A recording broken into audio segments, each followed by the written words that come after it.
Karibu kwenye Movie Secrets by Us, mahali ambapo filamu hazifunguliwi tu, zinapasuliwa kama passport ya ulimwengu wa siri. Ukisikia sauti hii, ujue tumeingia kwenye filamu ambayo hata malaika wanaweza kupotea njia.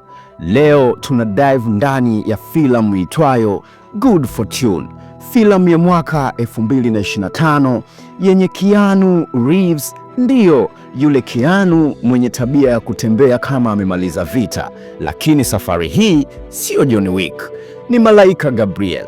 Malaika wa daraja la chini kabisa, wa aina ile ambayo ukisikia Guardian Angel unajiuliza, kweli huyu ndiye aliyetumwa au system ilifanya typo? Lakini kabla hatujaingia kwenye kina cha mbingu, dunia na bahati inayofichwa kama sumu kwenye kikombe, na kukumbusha kitu kimoja.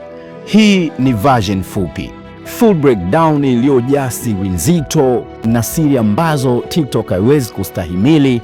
Iko YouTube, tafuta Movie Secrets by Us, halafu subscribe, maana kule tunavua mabawa ya malaika mmoja mmoja mpaka ukweli wote utoke. Sasa twende kazi. Good Fortune si jina la bahati, ni fumbo, ni swali, ni onyo. Ni kama mtu kukwambia ubarikiwe, lakini unahisi kama kuna kitu kimeambatanishwa nyuma ya pazia. Filamu inaanza na Keanu Reeves kama malaika Gabriel, malaika wa renki ya chini ambaye kazi yake ni kusaidia binadamu, lakini mara nyingi anachanganya kuliko kusaidia. Ni kama mwalimu wa driving ambaye hajui kugeuza steering. Na hapo ndipo tunamkuta Aj anayeitwa Aziz Ansari, mwanaume anayekimbiza mafanikio mpaka anasahau sura yake ya ndani.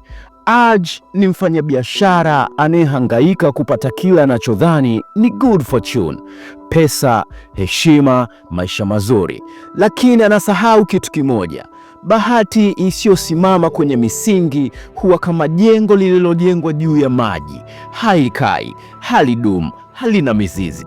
Gabriel anajaribu kumsaidia Aj, lakini huyu malaika anafanya kazi kama trainee.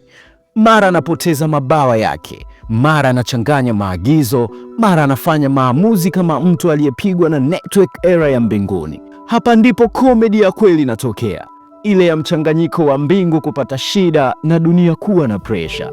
Lakini ndani ya mzaha kuna ujumbe mzito. Filamu inatuambia hata baraka ikija kwenye muda usio sahihi inaweza kuwa jaribu. Kwenye kona nyingine tunamwona Jeff Rogers anacheza kama Seth Rogen. Huyu ni rafiki wa Aj, mtu ambaye anasema ukweli bila kufunika, lakini wakati mwingine anaongeza pilipili kwenye moto ambao tayari unawaka. Jeff ni mwili wa tamaa, sauti ya bro, fanya tu, ile sauti ambayo Gabriel anajaribu kuituliza lakini dunia haisikii.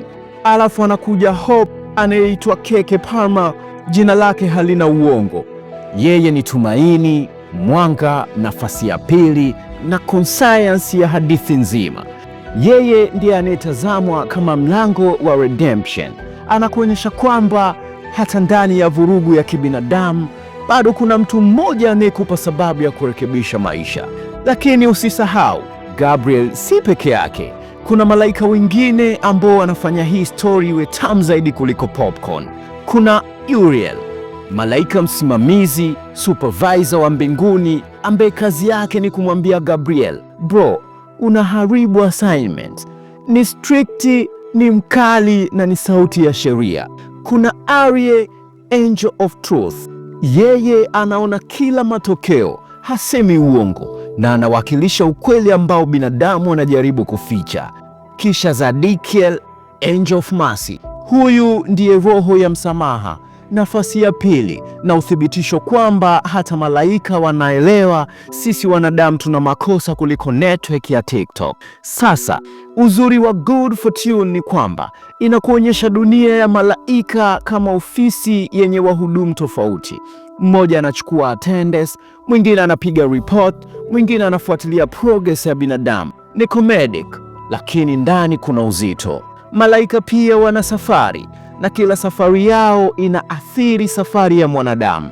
Aj Akiwa katikati ya tamaa na misukosuko, anaingia kwenye hali ambayo good fortune anaoitafuta inaonekana kama baraka, lakini ndani yake ina sumu.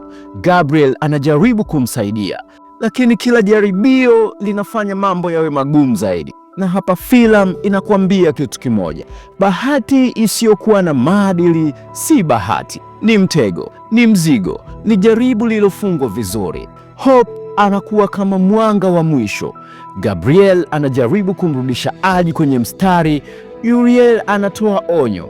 Ariel anamwaga ukweli, na Zadikiel anasema labda bado kuna nafasi ya pili.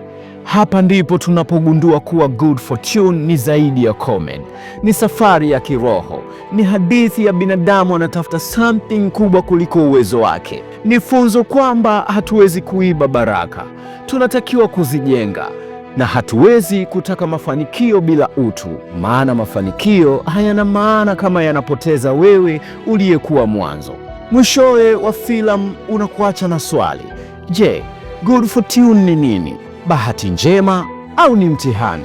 Ni zawadi au ni kioo kinachokuonesha tabia zako kabla ya kushika kile unachokitamani? Filamu haikupi jibu moja, inakwambia good fortune si tukio, ni tabia, ni msingi, ni maamuzi, ni maadili. Hii imekuwa breakdown ya good fortune. Ukihisi kama bado hatujavunja kila fumbo, ni kweli hatujavunja. Full breakdown, symbolism nzito, decoding ya dunia ya malaika na maana halisi ya Gabriel iko YouTube, Movie Secret by Us. Nenda pale subscribe, alafu tuendelee kule ambapo mbingu na dunia zinakutana kwenye filamu. Kumbuka, si kila bahati ni good fortune. Wakati mwingine ni jaribu lililojificha kwenye tabasamu. Follow, subscribe na share peji zetu za Movie Secret by Us, TikTok, YouTube, Facebook, Instagram, ili uweze kujipatia breakdown za filamu ambazo siri zake zinakuwa zimefichwa. Nenda kaitafute good fortune kama hujawahi kuiona, kaitazame na kisha urejee hapa uniambie ni filamu gani ambayo uko tayari kutuifanyia breakdown na analysis iliyojitosheleza. Karibuni sana na asante.